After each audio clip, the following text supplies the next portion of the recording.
Mavs Fans for Life podcast. I'm Landon Thomas, joined by my co-host Shahnavaz Makhani. Shahnavaz.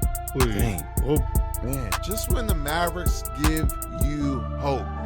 Well, one thing for sure, if they play the OKC Thunder, they're gonna go balls to the wall because they are gonna hoop. But when you look at this team, man, it is filled every week with injuries. We just had two players come back, Thompson and Jaden Hardy. You're like, okay, we're getting some momentum here. Maxi goes out. Like, they are missing everybody. They don't have any bigs left except Gafford. They might play Morris. They might play Kessler as small ball five. PJ already plays like 40 minutes. I mean, yeah, you might get a couple minutes at the five.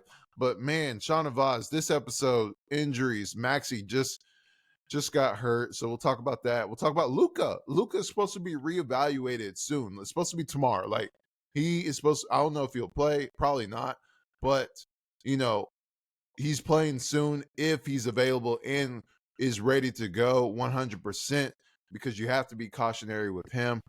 And then Shahnavaz was just bringing this up before the pod, but this schedule is a gauntlet. So we'll just talk about the future of the Mavs for the rest of the season and the situation that they're in. So Shahnavaz, first of all, let's talk about Maxi Kleber. So Maxi, he, has the foot fracture.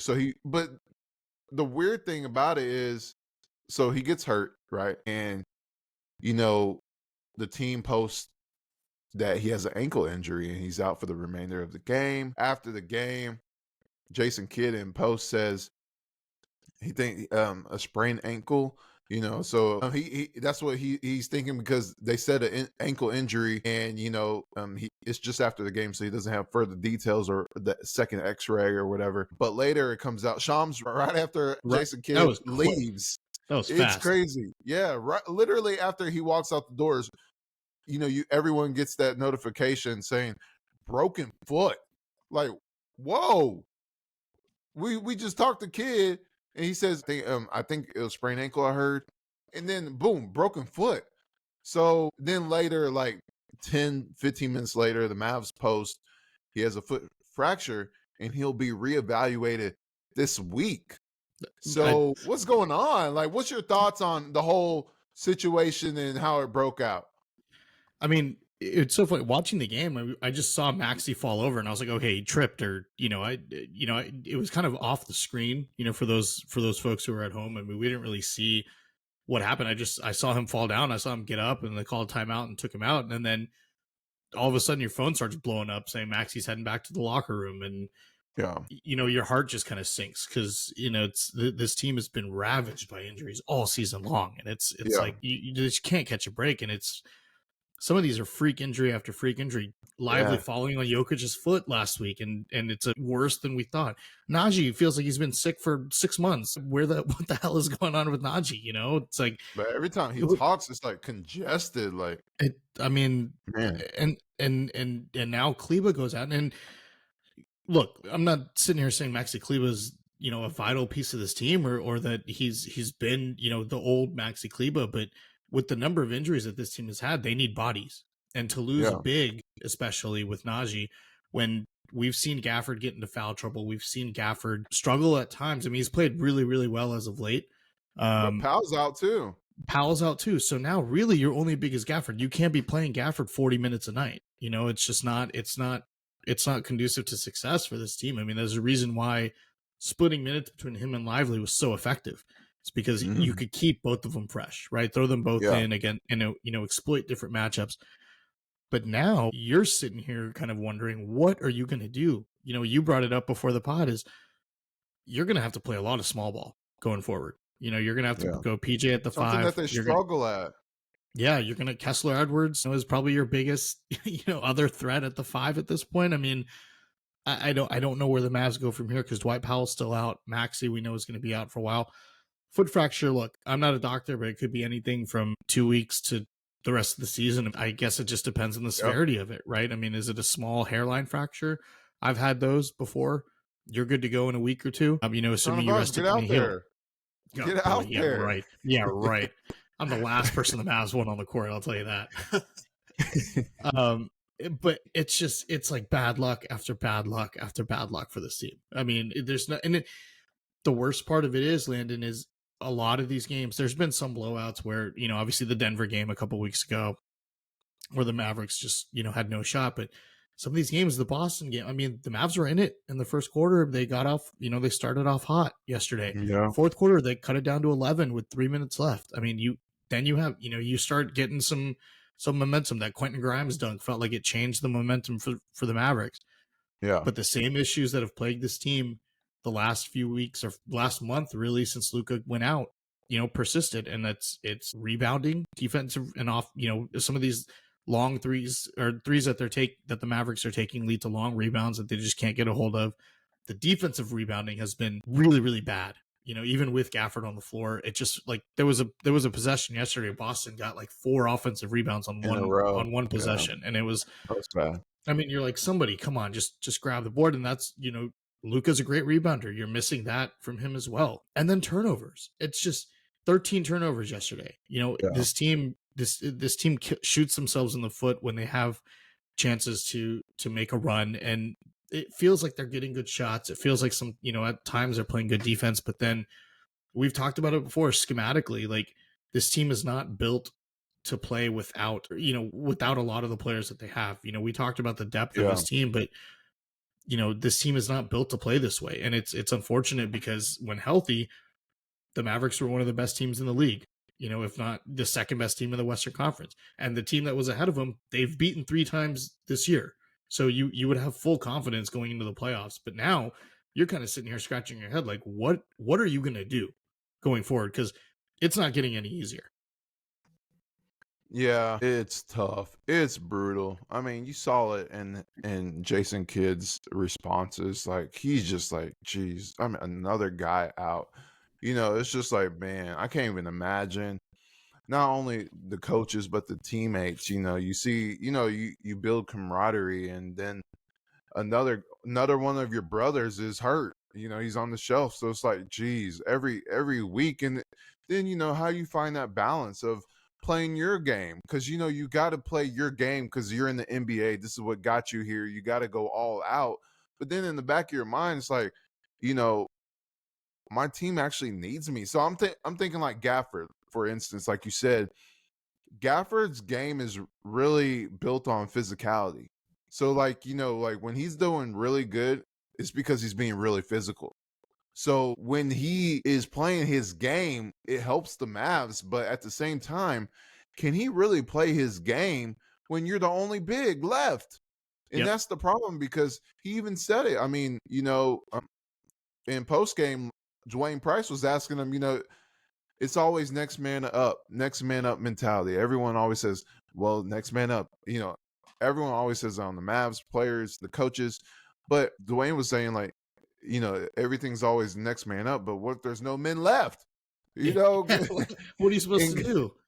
And then Gafford was like, well, I guess it's me. But I mean, there's no one behind you. So, both of your backups are out with live. I mean, well, the starter Lively's out, and then your backup Powell is out, and then the power forward who plays a lot of 5, Maxi is out. So those are your rotation guys. So now you got to rely on a 2-way player who is decent at times, but is not a rotation guy. He's like at the end of your bench guy. You got to rely on him heavy minutes, or you got to rely on PJ, who plays 40 minutes at power forward, to play a few minutes at center to back up Gafford. But then you don't, like you said, you don't have Najee.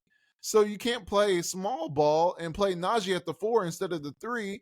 So it's just a mess. So you're going to have to play Prosper and Kessler Edwards so many minutes. And that's the problem, because they're still above 500. So then it begs the question, like, do we make a move, or do we wait till we get healthy, or do we think about next season? But we can dive into this later. But I'm just saying, all this boils down to the team missing Luka Dončić.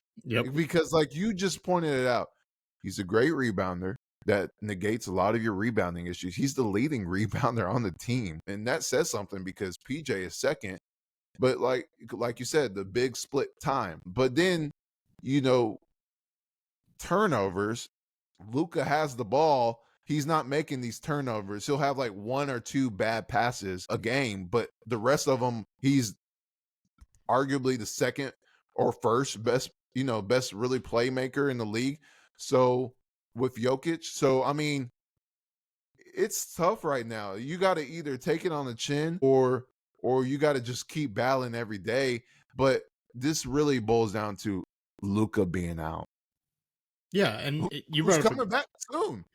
Who's coming back soon? But now that begs the question, Landon, is you reevaluate? Look, we've talked about it. Calf injuries are no joke. These they can lead to a lot of other issues, especially long term. Yeah, it begs the question now is when the reevaluation does happen, whether it's tomorrow, whether it's later this week. Do you rush him back now, or do you give him more time? Do you wait till the All-Star break? There's only a couple weeks. And that's tough too because Luka wants to play. Luka wants to play, but are you really going to throw him into the fire? I mean, against the schedule for the Mavericks the next few weeks. I mean, you've got the Cavs on February 2nd. They've got the Wizards and the Pelicans, but the Pelicans just beat them a few weeks ago. Yeah, right. The Pistons are playing really, really well on Friday. Yeah. Sunday, you've got the Cavs.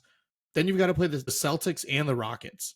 And the Sixers who look bad, but they could beat you. The Kings, who have been playing extremely well under Doug Christie. The Warriors, who are also fighting to get back into playoff positioning. And then right before the All-Star break hits, you got to play the Heat. And then you've got a week off. So the question, it's kind of two-sided, right? What you saying? Look, what you got? I'm not saying that you don't play him. I'm not saying you play him because it's one of those double-edged swords. Do you play him and risk if he's not fully healthy? Yeah. Right. Well, and really, if he is, then I think you've got to limit his minutes. Okay. Is that the compromise? That's the compromise. But again, we've seen Jason Kidd say, "I don't want to play Spencer more than 30 minutes," and that night he plays 40. The game flow really determines, what's going to happen. That's the tough part. If it's a close game, you're going to take him out. If it's a close game against Boston, are you really taking out Luka Dončić in that situation? If he comes back, you're going to play him 38, 39 minutes and risk something potentially bad happening just to get a win against Boston?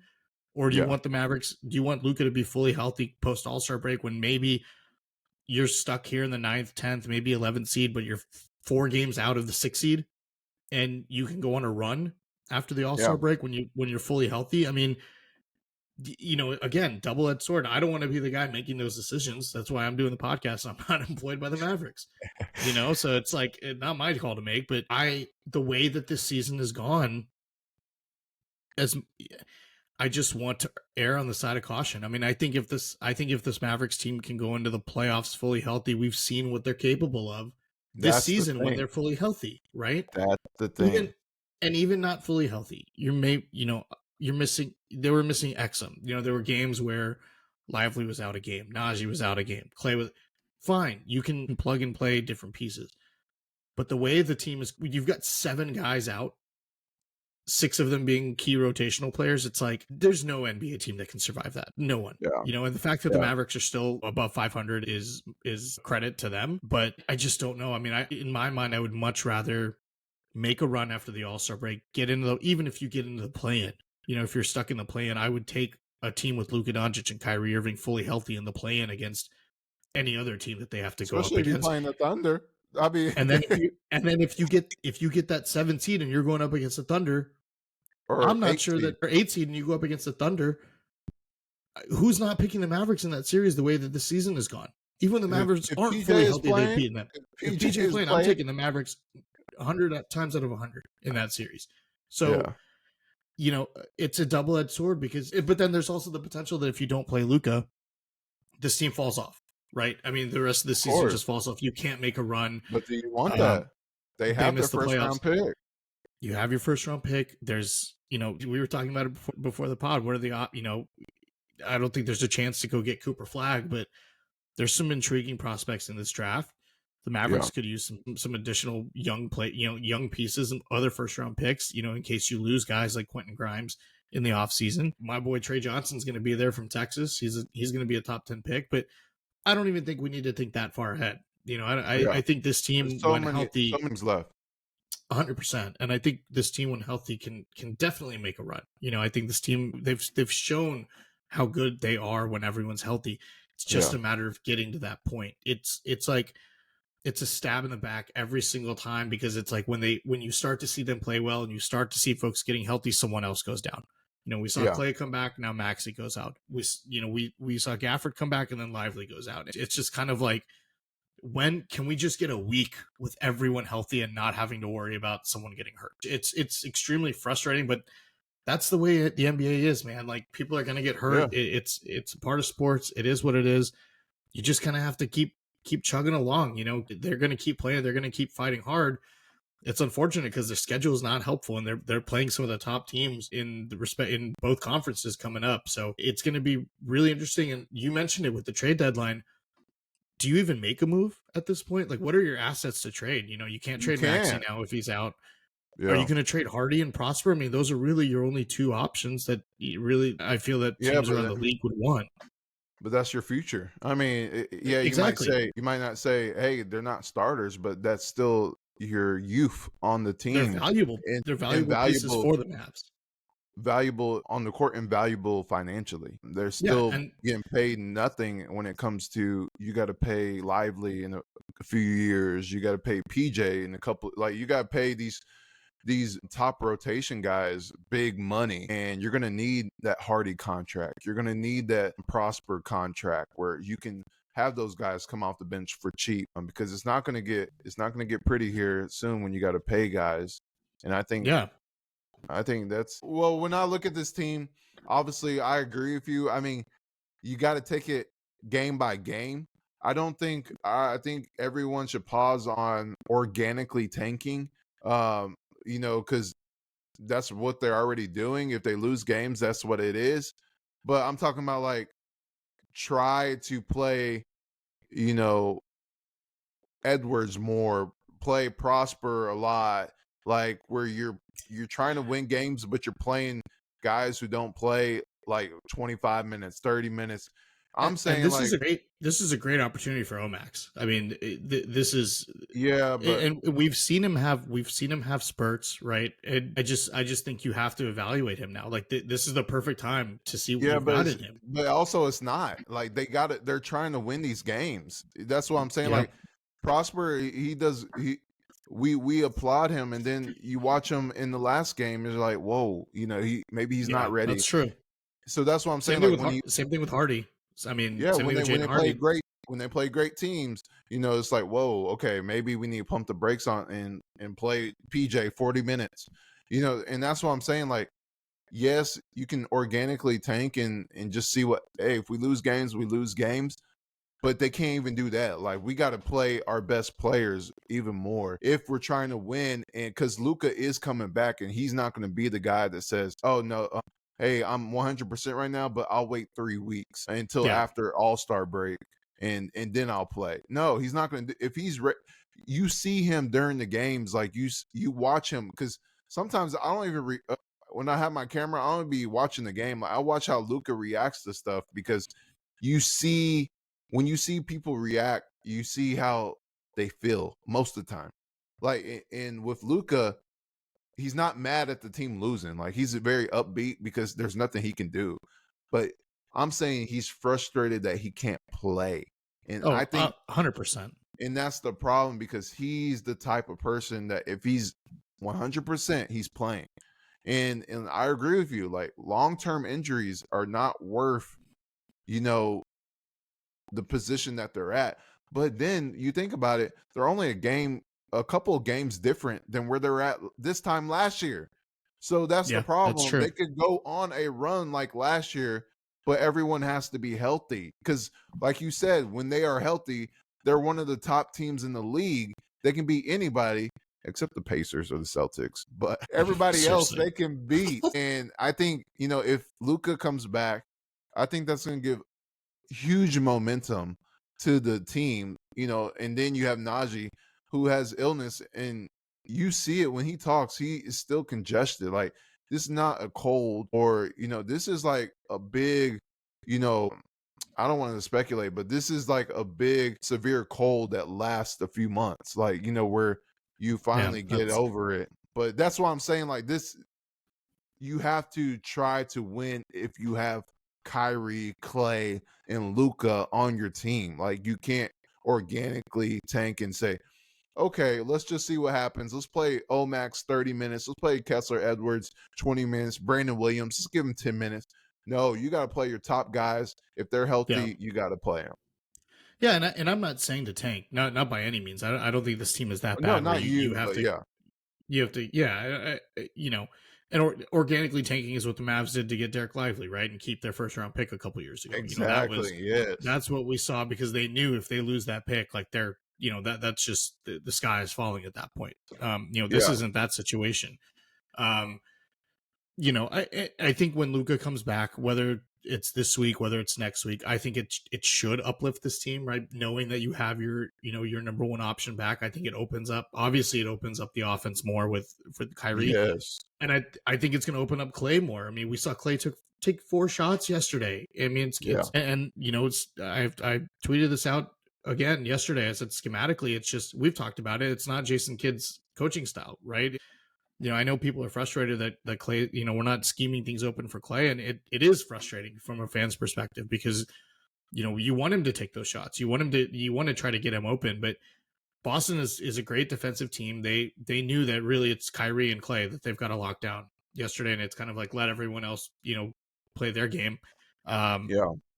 But Luka and Kyrie, when they are both on the court, and even Luka just by himself, he's got a way of getting people open, right, by driving in the paint, and I think teams fear that enough where even just the slightest hesitation of sagging off of Klay Thompson or Quentin Grimes or PJ Washington from the 3-point line gives them that little bit of edge to be able to take that shot. Kyrie's missing layups at the rim now. It's kind of, teams aren't scared of, not that they're not scared, but some of the shots that he's missing are shots that normally go in, and if those were going in, you would see teams shade more to the paint. But it's kind of like, let's just let him. He does have a bad whistle too. He does. Oh, Kyrie gets no calls. No calls. It's absolutely absurd. But I feel like it's been like that his entire career. Some of the things he does in the paint, he just doesn't get calls because of how small he is and whatever the reasoning may be. This team shouldn't tank. I'm very weary with calf injuries for players, especially after what happened with Kevin Durant a couple of years ago. It's like, I don't want to be in a position where it gets worse, and if this is a situation where, is he at 95%? Do you risk it, or no? Do you give it time and say post All-Star break, that's going to be 2 months off to rehab that? You put in the work, let him practice, right? Let him run 5-on-5 in practice. Let him run it like it's a game. But don't put him into an actual game. Give him time to get his legs back under him, get his conditioning right. We've seen it before when Luka's come back from injury. It takes him a few games to kind of get into it, right? To get his rhythm back, to get his flow back. It's going to take time again. It's just me personally, if he's not fully 100%, I would wait till post All-Star break. And like you mentioned, it's a great point. It's exactly the same time that this team went on a run last year and went to the finals. So they've got that to look back on. This is essentially the same roster. You just swapped out Hardaway for Grimes and DJ for Najee. Everyone else on this team, and obviously Klay Thompson, but everyone else on this team has been through that. They were a part of this last year. So they've got that in their back pocket as well. Yeah, it's a tough situation because when you look at it, you're like, hey, the Mavs are 9th right now in the West. It's tough. They have a brutal schedule. Luka, you just mentioned all the things going on with Luka. But then when you look at it in totality, I mean, they're half a game behind 7th seed. And, who knows if the Clippers are going to keep this up all season? Who knows if the Lakers are going to keep this up all season? You really have 4 teams, the Thunder, the Rockets, the Grizzlies, and the Nuggets, who are really solidifying themselves as the top teams in the West. And then after that, I mean, it's really any team can make a run in this West. Like, you have Lakers, Clippers, Timberwolves, Suns, Mavericks, Kings, Warriors, even the Spurs, if they turn it back on, like those teams can all make a run in the West. So that's why even though they do have their own first round pick, yeah, like you brought up, the Maxi thing really hurts them in the trade market. That's a big blow because that was really their trade chip, especially financially. It's gonna be tough. You really have to treat your own players as trade deadline. Like, hey, we got a star, we got a star coming back. We're Hey, getting our players back. Yeah. we're getting a role player. We got all these players coming back after the All-Star break, and then just see what happens. That's what I Because call like the you Jerry said, Jones mentality. Got my players coming back. we're going all in, and then we have our own God. players coming back. What a bad week for Dallas sports, huh? Yeah, really. But you try to be optimistic. Like, you look at the bad, but you also look at the good. That how bad this season has been. They're still 2 games above 500, so you're really in a position to not call it in, or and like I said, they're half a game behind 7th seed. So you win against the Wizards, and you're okay. That's what I'm trying to say is you have to beat the bad teams, and then against the good teams, you just got to take it. It is what it is. We don't have our players back, but we're going to give it our best. But you have to you can't let the Pelicans beat you. You can't let the Hornets beat you. Like those type of games, you have no excuse, because even with injuries, you still have a relatively close talent than they do. Sometimes even more, because you have Kyrie on the team. So like you have guys who would be starters on those teams. So Grimes would be a starter on the Wizards, or over the Hornets with over Josh Green. Like you got to have victories against the bad teams, and then just see what happens when Luka comes back. Yeah, and you brought up a really good point. Is this thing could be a lot worse. The fact that the Mavericks are still over 500 with all these injuries, Luka's been out a month, and still within playoff positioning. Yes, it's the play-in, but it's still it still gives you an opportunity to make playoffs, and being half a game out of the 7th seed. I mean, all things considered, that's not terrible for what's happened with this team. It's kind of you look at you look at the optimistic side of it. Yes, you're absolutely correct. I just it's concerning because it feels like every week there's another injury, right? Every week there's something else happens. You just gotta hope and pray now. It's like at the same time you have to have energy, because absolutely. Because when you look at they're 2-6 in the last 8 games, but they beat the Thunder. The Thunder have injuries. The Mavs have more, or the same amount of injuries to their star. But that's what I'm saying is, when you watch the Mavericks play against the Thunder, you don't even care. You don't even notice the injuries, and they have to have that energy against the teams. The next 3 games, if the Mavericks want to really make a push to be in a good position when Luka comes back, he might come back this week, but you have to put yourself in a position to be successful, especially with this roster. Like you said, a couple of years ago, they had the luxury to organically tank. This year, they don't. You can't organically tank with Kyrie and Clay and Luka coming back. There's no doubt about it. You can't organically tank. Like, you have to win these games. So I'm saying the Mavericks have to show the same energy that they did against the Thunder in these next 3 games against the Wizards, Pelicans, and Pistons. If you win those 3 games, you will be sitting in 7th seed. Like with Luka coming back. So then we wouldn't even be having this conversation. So that's what I'm trying to say. Take these next 3 games serious. And I'm not just, they're professionals. They take it serious. But go the extra mile with your energy like you're playing the Thunder. Because when you watch those 2 games against the Thunder, you did not care about the injuries. You're like, these guys are hooping. Yeah, it's a whole different. It feels like a different team when they play the Thunder, right? It just feels. It feels completely different. The motivation seems higher, and rightfully so after the playoff series last year. But I you got to bring that 100% same agree. energy. 100% agree. Yeah, if they brought that energy, if they can win those next 3 games, to your point, you go into Cleveland with momentum. Who's to say that the Mavericks don't beat with the Luka Cavs coming back? Maybe with Luka. I mean, that's a good way to start off. Right, it's a good way to end the month of January and get into February. Is get on a run. Perfect timing then to bring your star player back. gives him time to, when everyone else is feeling hot, everyone else is feeling motivated, that energy is back, and then you plug in Luka, that just uplifts it even more. And then that's For going a to big propel game. you. Hopefully, that propels you on a run going into the All-Star break. Yeah, it's where everyone's confident. Hey, we got a chance now. We got Luka Yeah. back. Yeah, we're still missing a couple bodies, but we got Luka back, and we're feeling good. Even if you lose to the Cavs, but you're feeling good. I know there's no moral victories really to the players, but you're feeling confident about where you're at as a team, because let's just find a common ground. So if Luka is 100%, because it's been a month as of yesterday, and he's going to be reevaluated most likely tomorrow. So if let's just say he's 100%, I personally, because Luka, if he's 100%, he wants to play. Mm-hmm. But I personally would do, okay, Luka, you're 100%. Take these next 3 games off to get in shape and get ready for a big run heading into All-Star break. Because like you said, I would really bring energy to this team.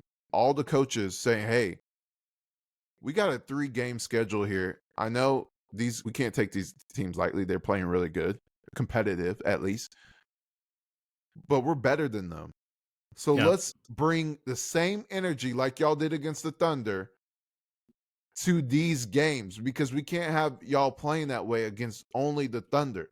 Like, we need to see y'all bring that energy from the jump ball against the Wizards. I know they only take game by game, but this is just relatively hypothetically speaking, that I'm kid. Let's take these next 3 games this week. Let's have a great week. Wizards, Pelicans, Pistons. And then you bring back Luka for the Cavs game after a week of running 5-5 on practice, or just doing cardio, just, getting back into scrimmages or something like that, because they probably won't even have practice with 3 games in a week. So just getting your rhythm back, shooting and doing cardio, and let your teammates take care of business. Say, hey, Luka, take a week off. We're going to take care of business, and then you come back even more healthy. Like, you can't have Luka try to save the day. You got to beat these 3 teams. You have to. If Kyrie and Clay are playing, and you have PJ and Gafford, you have to beat the Wizards, Pelicans, and Pistons. No doubt about it. And I think it'll be interesting to see if news comes out tomorrow that Luka's been reevaluated. He's good to go. He'll play later this week. I'm interested to see what that energy level looks like, because I think that even if he doesn't play the next 3 games, right? Let's say he comes back against Cleveland next Sunday. I'm interested to see what that energy level is the next 3 games, as like a morale booster or like a confidence booster for the team, saying, okay, we know he's coming back. Let's get us in position. Like, let's do this for him. Let's make sure players aren't like that though. Like, players are just. You don't think so? You don't think it gives them a boost to say, okay, he's coming back. Like, we're, reinforcements are coming.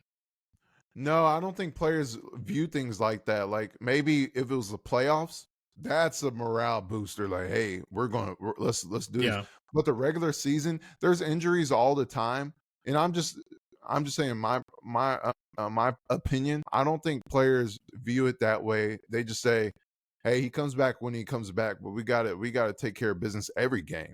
No, that's fair. It's there's a difference of feeling it and then doing it, because I think they feel that now. Like, I feel like, hey, we can take care of business because Kyrie's the leader. Like, Kyrie gets them ready every game he plays, but the role players have to go do it. That's the difference. Like, feeling it and getting a confidence boost is one thing, but you still have to have Gafford go play physical. You still have to go have PJ go grab 20 rebounds. Like, he should be doing that against the Wizards. Like, I think, just personally, I think it would inspire the coaches more, because I would feel like they'll say, okay, hey, fair enough. We got Luka coming back soon, so that's good. So now let's get these players in position to win each game even more. But I think players, they're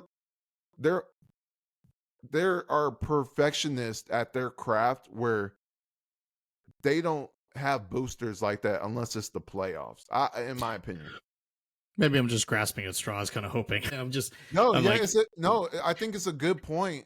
I think you that know, just like, happens more with younger teams because sure, the Mavericks are young, but I'm saying with Kyrie and Clay, like they have in Markeith, like they have the leaders to prepare them if Luka plays or not. Like they still have guys that make sure they're ready. It's just role players, they have lapses.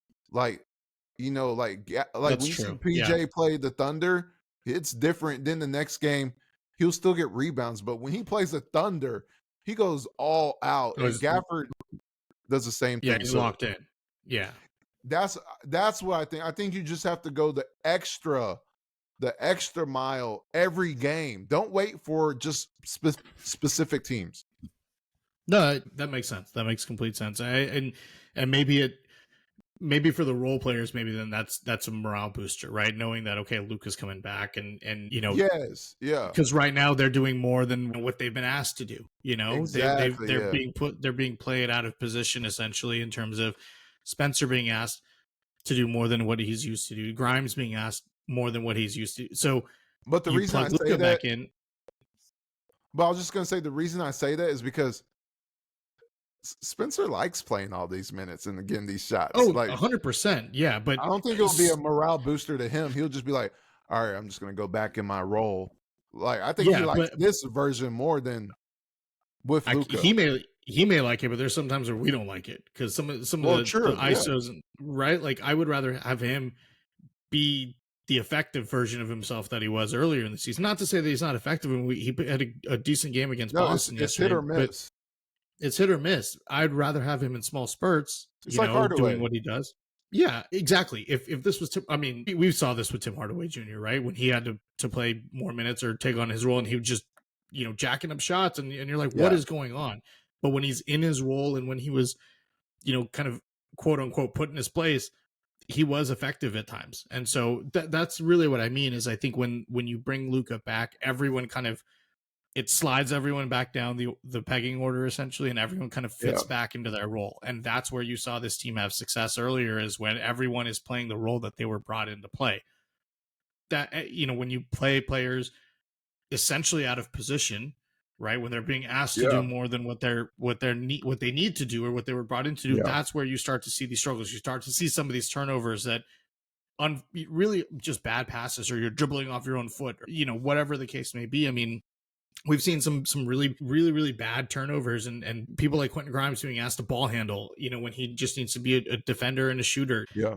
When you bring Luka back, and it kind of fits everyone back into the role that they were meant to play, and that's gonna hopefully lead to success as the season carries on. And that's why I say I agree with you. But I think it's for specific players. That's what I Sure, was no, saying. I that think makes sense. yeah, I think it'll be more a morale booster for like players like Gafford, players like Lively, players like Omax, players that are young and depend on Luka being on the court. But guys like Spencer, guys like Clay, yeah, it would give Clay more confidence in his role on the team when Luka plays. But I don't think it'll morale boost Clay. I don't think it'll morale boost Spencer. I don't think it'll morale boost Kyrie, because I think veterans, they know it is what it is. Like Right. injuries happen, and players like Spencer, he wants to be valuable, more valuable on the team. So I don't think that will morale boost him with Luka coming back. It will just make him more at peace with his role being consistent when Luka is playing. But I think it just depends on different players. So I agree with you, but for veterans, it's more the opposite. But for a lot of the young players on the team, even PJ, I mean, having Luka on the team will help them be more confident and have a morale booster. Yeah, and the consistency is the big piece. You just said it. I think Yes, that's kind of the yes, point I'm trying to make, right? Is yes, agreed. having those consistent roles. Yes, That's what led to success earlier. And I think bringing Luka back puts everyone in a place where you have that consistency across the roster. You have that that's why I think it'll consistency be across your more. lineups. That's why I think it'll be more with the coaches, because Yeah, that's no, I lineups and 100% agree. consistency. Yeah, Yeah, I 100% agree with Because Kid is he doesn't have hair, but he's pulling his hair out every day, that. thinking about because you finally have like he hasn't had a consistent lineup all season, Yeah. and that's tough or rotation, and that's tough as a coach. And I know he could be way better as a coach with timeouts, game management, and just being prepared for the opposition. But like you said, that's more schematics. He's more of a game manager. He makes sure all the players know their role and they have to play better to play more. He's more of a relationships guy, especially with stars. Because I'm saying like a Rick Carlisle couldn't not handle a Luka and Kyrie. Oh, He couldn't no even way. handle Luka. That's why it Yeah. didn't work. So that's what I'm saying. Kid is really a good coach in that aspect. But if you're looking at schematics, he's not like the Thunder coach. You know, he's not those type of coaches. Yeah, no, I agree, and that's a great point. Is I think for the coaches, it's probably gonna be the biggest benefit to them to have Luka back, because then Yes. you can kind of get back to what you were doing earlier in the year. Yeah, when you only have to play Spencer 10 minutes, you have to play Hardy Yeah, 10 minutes instead of no 30, you know. no more 40 minute a night Spencer Dinwiddie games. Yeah, and that's what it is, honestly, because you want some consistency, and I agree with you wholeheartedly. You want consistency, even if you have injuries, you want at least some consistency. Like, okay, Luka's out, at least we have the rest of the team, but you don't because like half of those players are getting injured, so it's tough. It's so brutal for this team right now. Yeah, I just have to hope and pray, man. Over the next couple of weeks, we start getting folks back. Yeah, and that just brings us to the final word. So, Shahnavaz, I like putting you on the spot, you know, with like you mentioned, well, you already mentioned it earlier, trade deadline. So I know what is it, a few weeks away? Yeah, I think 2 weeks, 2.5 weeks, week and a half, something like that. Exactly. So then you know Maxi was playing he was playing really decent. I mean, he wasn't playing great, but he was playing decent. And you know, when you look at the trade deadline, now you don't have your trade chip because if you were making one, he was most likely going to be the trade chip, especially financially. What would you do now if you're Nico? You're playing Nico Harrison, you're playing 2K, or you're the GM of the Mavs, and you have all these injuries, but you know eventually everyone's coming back. Maybe Maxi might be longer, but you know, Lively in a few weeks, and you know, Luka could be this week, could be next week.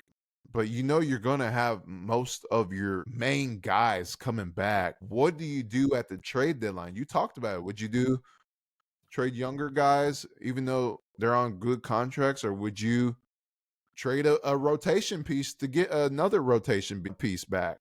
Well, what do you do as Nico heading into the trade deadline? The injuries really just throw a wrench into everything, right? There was one specific move I was thinking about that I thought would benefit this Oh, team. I don't know how I don't know. It would obviously have to involve Kleber and Hardy, but I was thinking somehow if you could get Toronto to give up Bruce Brown and Chris Boucher, that was the one oh, move okay. I was like, okay, that solves But your perimeter financially, defense dang it. problems. It helps you with another backup big. Like it kind of all fits the pieces. Both of those guys are on the block. But now I don't know if there's a move you can make because you don't want to deal from you're not trading Kyrie, you're not trading Clay, you're not trading Gafford, you're not trading PJ. PJ. Really, the only chip you have now is Quentin Grimes, and it's like, what are you going to get back for him? Like I feel like Yeah. that would just be a 1-for-1 swap pretty much. You know, you're going to get the same kind of player. You're not getting Herb Jones from the Pelicans for Quentin Grimes. You're going to have Or to give up a lot more Gafford. than that. Can we Or can we Gafford. can we shut that down? Yeah. Shut that. I see that like 5 times a day. It's not Gafford for happening. Herb Jones. It's not happening. Not happening. Especially with all these injuries. You think they're gonna just trade Gafford Yeah. like that? No. I think right now you got to stand pat. I think you get your players back. I don't think you can trade Omax and Hardy when you need depth. You need them right now with Oh, the okay. injuries. You don't know when Najee's going to come back. God forbid Luka comes back and something happens. You know Kyrie's going to miss games here and there. We've talked about Spencer's consistency, so you need Hardy to kind of cancel that out, and vice versa, Yeah. right? You need Spencer to cancel Hardy out. I think right now you've got to stand pat. I mean, unless something comes up, unless there's a move that's just like a no-brainer, I don't know if Nico's out there searching for something that's going to improve this team, because the only thing really that's going to improve this team is getting everyone healthy. Yeah. And I agree. I think with Maxi's injury, that you pretty much have to stand pat, especially with the chemistry on this team. You don't want to break that up, bringing in someone that needs the ball or just doesn't fit with the team, or who might be an expiring contract and they say, hey, I got to get mine. Even though this is the team goals, I'm all about the Mavs. I'm trying to help them win and head into the playoffs. And then he's trying to get his buckets because he's an expiring contract. So I think the Maxi injury just messes everything up. So I think with the trade deadline, you have to manipulate it where it is a Jerry Jones situation where you say, hey, we are getting a new guy, and it's Dante Exum. Yep. And I think that's how you play it, because eventually he's going to play. I mean, he was supposed to miss 3 months of the season, and you're at that point. So you figure he will play in the next 2 or 3 weeks, just how his progression is going. So I think that's how you play is, hey, now we got Dante, we got another guy who we can throw in the mix. We can lower Dinwiddie's minutes. We can lower Hardy's minutes if he's healthy, because when he's healthy, he's really good, but you don't want another guy injured. You're like, dang, he just came back. So you got to slowly bring him along. Yeah, you can stagger those minutes. You don't have to play either of them, exceedingly a lot, or, you can split it up much like you do with much like Jason Kidd does with Lively and Gafford. Yeah, and Kleber. Yeah, dang, man, this is tough. So Shahnavaz, these next three games are very, very, very, very pivotal for the projection of this team. Because if they lose the next 3 games, you're like, okay, mail it in. So many injuries, and they can't beat the bottom teams. I know the Pistons are doing really well, but like you can't beat Wizards or Pelicans. But if you win those 2 games and then you win against the Pistons, close or a big, you're like, dang, okay, now we got guys coming back and they just got on a 3-game win streak. You can't mail it in. So now it all goes down to these 3 games. And I can't wait for the next podcast. I can't wait. This week's going to be huge. Yeah, this week's going to be huge. Because we're either going to say how miserable things are going, or we're going to say the Mavs have a chance and Luka's back. Yeah, I'll start. We're either talking how far can this team advance in the playoffs, or we start looking NBA draft prospects. That's what this week's telling us right now. It's funny but true. That's what it is. So, all right, everyone, that was this week's podcast. Definitely appreciate y'all tuning in. We see the numbers growing on the YouTube channel, so we appreciate y'all subscribers, new subscribers. Thank y'all for listening to Shahnavaz and I. You see our socials. Make sure y'all follow us online, and appreciate y'all tuning in. We'll see y'all next week after these next pivotal games. We'll record on Saturday since they play Pistons Friday. So we'll see how the next 3 games, hopefully it's 3-0 or at least 2-1. Goodbye, everyone.